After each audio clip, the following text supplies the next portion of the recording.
तर एक breaking news समोर येते। मंत्री पंकजा मुंडे हेलिकॉप्टरमध्ये तांत्रिक बिघाड झालेला आहे। छत्रपती संभाजीनगर मधून उड्डाण घेण्यापूर्वी हा तांत्रिक बिघाड झाल्याची माहिती समोर आली आहे। जिल्हा परिषद निवडणूक प्रचारासाठी पंकजा मुंडे या लातूर दौऱ्यावर आहेत। तर हेलिकॉप्टरमधील बिघाडामुळे सभांच्या वेळा आता पुढे ढकलण्यात आल्या आहेत। दुसऱ्या हेलिकॉप्टरने पंकजा मुंडे या सभांना हजेरी लावणार असल्याचं कळतंय। ही मोठी बातमी आपण बघतोय।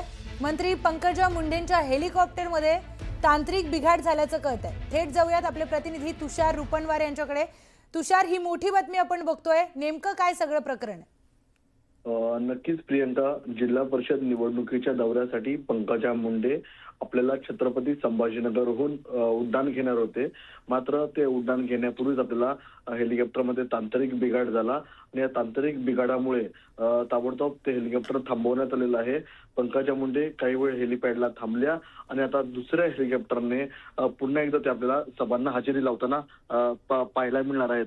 आपण पाहिलं असेल तर आता या जिल्हा परिषद निवडणुकांमुळे अनेक मंत्री, अनेक नेते आपल्याला सभास्थळी लवकरात लवकर पोहोचण्यासाठी हेलिकॉप्टरचा वापर करताना पाहायला मिळत असतात। आणि त्याच प्रकारे सकाळी पंकजा मुंडे घाई गडबडीने हेलिकॉप्टरमध्ये जात असताना आज या हेलिकॉप्टरमध्ये बिघाड झाला आणि या बिघाडामुळे पंकजा मुंडे किंवा त्यांच्या जे सर्व सहकारी आहेत संपूर्ण सुरक्षित आहेत।